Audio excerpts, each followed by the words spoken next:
Donald Trump just had the United States military launch major strikes against Iran. Let me repeat that. The United States military has just launched major strikes against Iran as the ceasefire has fallen apart.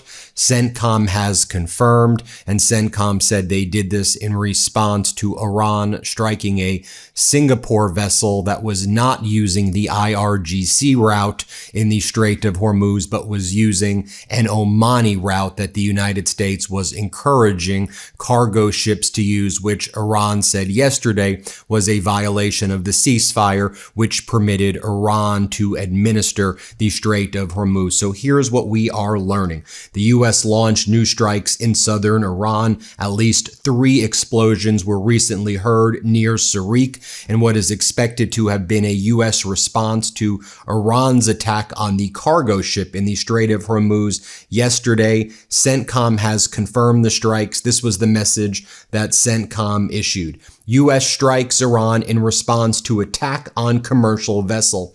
U.S. Central Command CENTCOM forces conducted strikes against Iran June 26th as a powerful response to yesterday's attack on a commercial ship that was transiting the Strait of Hormuz. U.S. aircraft struck Iranian missile and drone storage locations and coastal radar sites after Iran hit the Ever Lonely vessel on June 25th with a one-way attack drone. The Singapore flag cargo ship was exiting the Strait of Hormuz along the Omani coast at the time of Iran's attack. CENTCOM went on to say the unwarranted aggression against commercial shipping by Iranian forces clearly violated the ceasefire.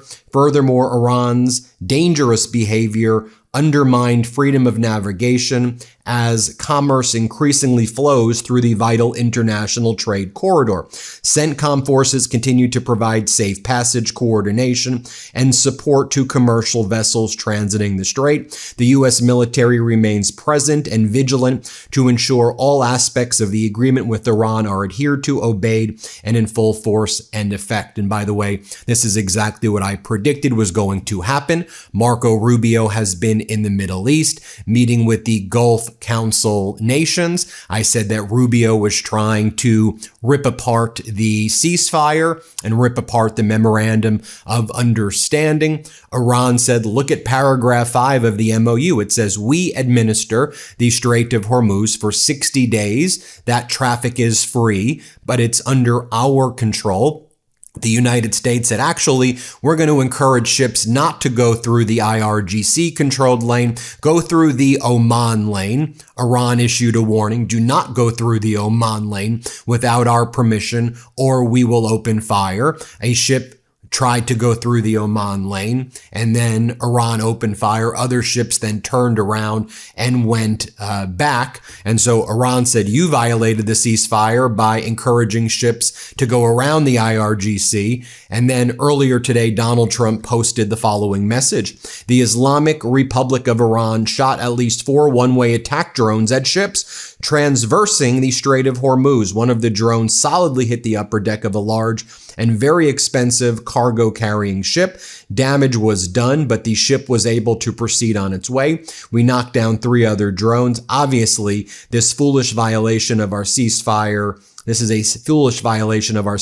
agreement. Donald J. Trump, to which one of Iran's parliament leaders who focuses on national security, Abraham Azizi, writes, the reality in the Persian Gulf has changed. The Strait of Hormuz is governed by Iran, so respect the rules, use secure routes, do not mistake control for escalation. If you do not learn the rules, the Iranian armed forces will teach them to you.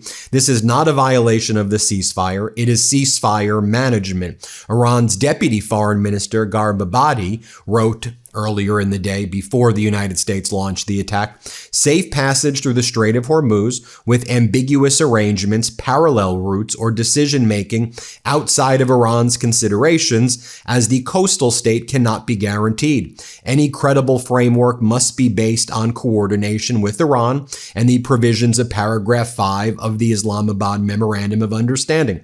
Otherwise, the outcome will be the suspension of the designated parallel route. And when you look at paragraph 5 of the MOU, it unambiguously says that this is under the administration of Iran. Paragraph 5, upon the signing of the MOU, the Islamic Republic of Iran will make arrangements using its best efforts for the safe passage of commercial vessels with no charge for 60 days only from the Persian Gulf to the Sea of Oman and vice versa.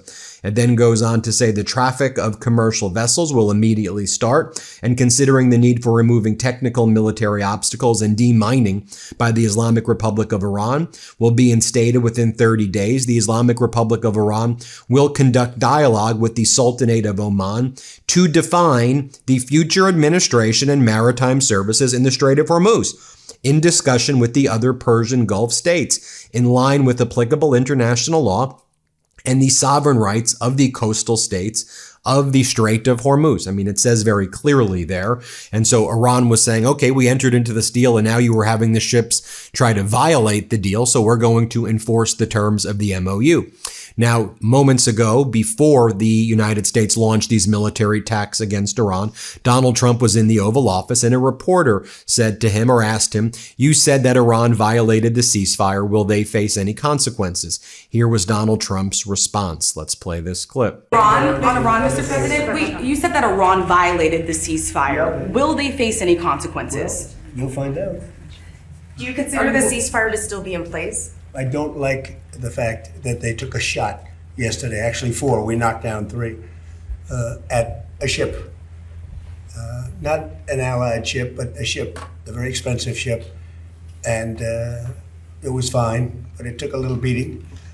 They shouldn't be doing that, so you'll find out. Will the U.S. You'll find out. Will the U.S. respond? What is your message to Iran? Respond, you're going to find out. Sir, why do you think they did that if the talks, you've said repeatedly they're going well? What do you think the motivation is for Iran in attacking a ship? They're a little bit different. That's why I think of it. 47 years, no president did what we're doing. So you just asked a question, you'll find out. Okay, I think we had enough. This is so important. I want to have it stand on its own. These people are incredible patriots. They're people of great respect and religion. They're among the most respected people in our country. And I just want to thank Dan and Ben and Todd and Vince and everybody for Paula, always Paula, because she's been here from the beginning. We have a Now, earlier in the day, the IRGC also denied that there were any direct communications with the United States or that they had somebody working with CENTCOM, which is what J.D. Vance and others in the Trump regime were saying.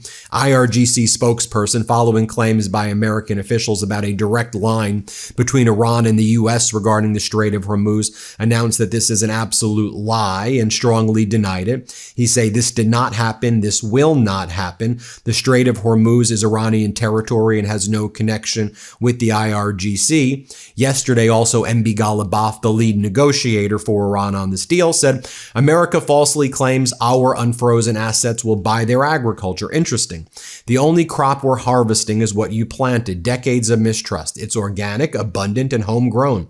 But apparently the U.S. only exports GMO soybeans, broken promise, and trash talks." Now, Donald Trump was giving a speech earlier in the day as well, where he said Iran wants to make a deal with us so badly. They're trying to make a deal with us so badly. You did a deal. It's called the MOU. There's a final agreement, which is to implement the terms of the MOU. What's really so disheartening to me to watch as an American are just these predatory tactics of the United States Trump regime right now.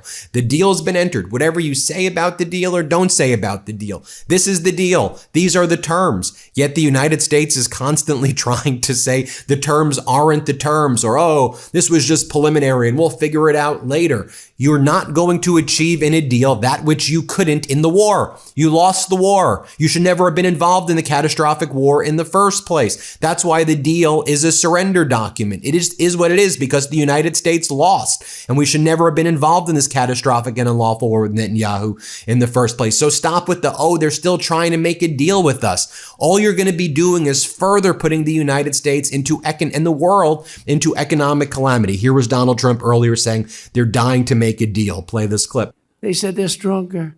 They're dying to make a deal. They're giving us a lot.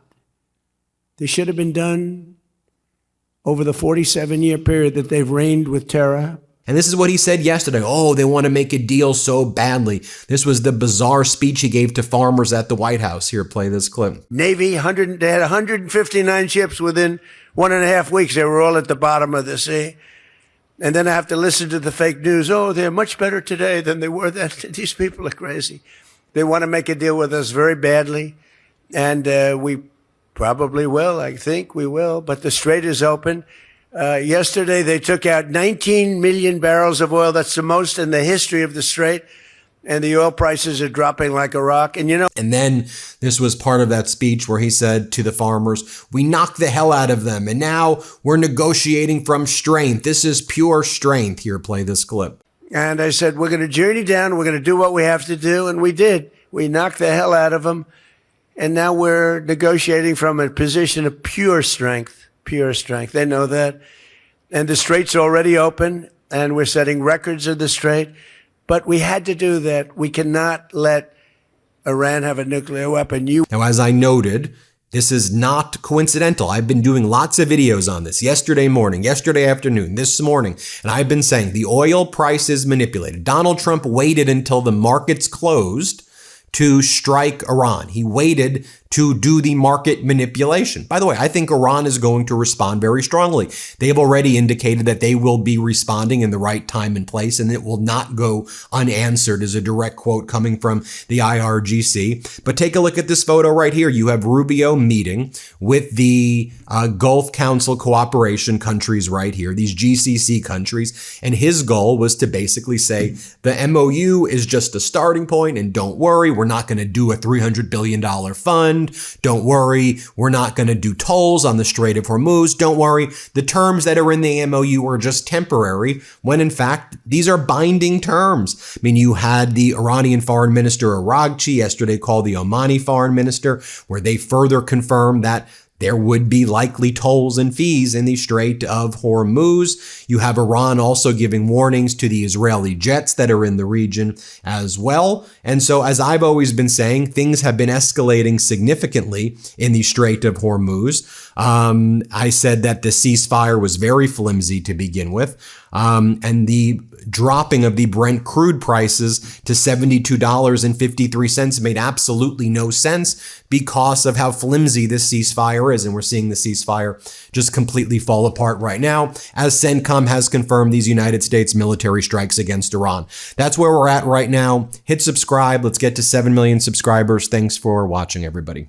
Want to stay plugged in? Become a subscriber to our Substack at MeidasPlus.com.